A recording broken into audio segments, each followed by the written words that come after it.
नमस्कार। आज हम अलंकारों को ही आगे जारी रखेंगे।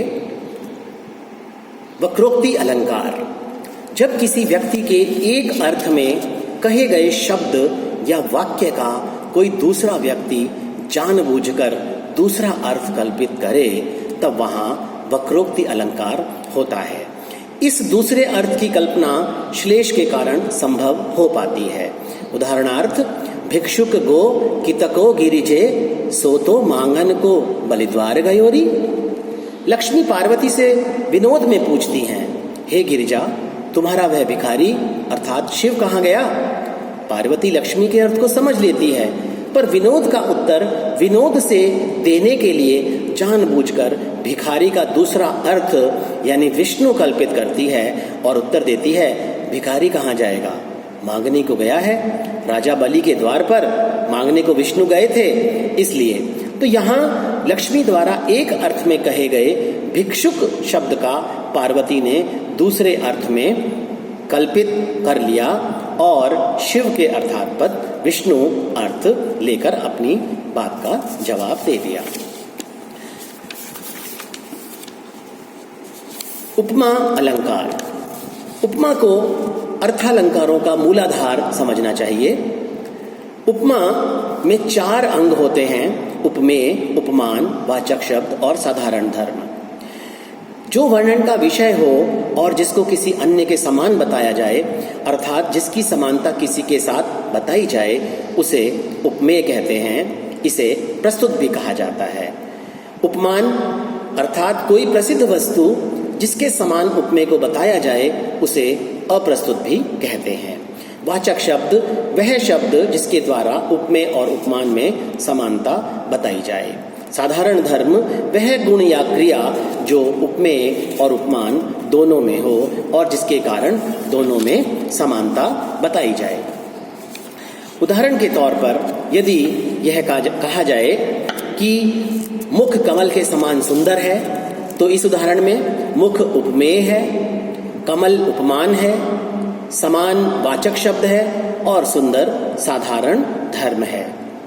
इसी प्रकार यदि यह कहा जाए कि मुख कमल सा खिल गया तो इस उदाहरण में मुख उपमेय है, कमल उपमान है, सा वाचक शब्द है और खिल जाना साधारण धर्म है। रूपक अलंकार जब एक वस्तु पर दूसरी वस्तु का आरोप किया जाए अर्थात जब एक वस्तु को दूसरी वस्तु का रूप दिया जाए तब रूपक अलंकार होता है। उदाहरण के तौर पर चरण सरोज पखारन लागा। यहाँ चरणों में अर्थात उपमेय में सरोज अर्थात उपमान का आरोप होने से रूपक अलंकार है। उत्प्रेक्षा अलंकार जब एक वस्तु में दूसरी वस्तु की संभावना की जाए अर्थात एक वस्तु को दूसरी वस्तु मान लिया जाए तब वहां उत्प्रेक्षा अलंकार होता है। उदाहरण के तौर पर अंबर में तारे मानो मोती अनगन है। यहाँ पर तारों में मोतियों की संभावना की गई है अर्थात तारों को मोती मान लिया गया है, इसलिए यहाँ उत्प्रेक्षा अलंकार है। इस अलंकार में दोनों वस्तुओं में कोई समान धर्म होने के कारण ऐसी संभावना की जाती है।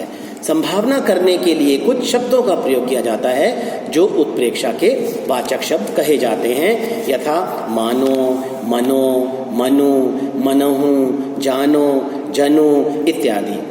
उत्प्रेक्षा अलंकार के उदाहरण में ये वाचक शब्द आते हैं। प्रतीप अलंकार जहाँ पर प्रसिद्ध उपमान को उपमेय अथवा उपमेय को उपमान सिद्ध करके उपमेय की उत्कृष्टता वर्णित की जाती है वहाँ प्रतीप अलंकार होता है। उदाहरण के तौर पर सखी मयंक तव मुख सम सुंदर। यहाँ उपमान चंद्रमा का तिरस्कार करने के लिए मुख चंद्र के समान सुंदर है यह न कहकर चंद्र मुख के समान सुंदर है ऐसा कहा गया है, मानो मुख चंद्रमा से कोई श्रेष्ठ वस्तु है। ध्यान रहे कि यहाँ प्रस्तुत या प्रसंग का विषय या वर्ण मुख है, चंद्रमा नहीं।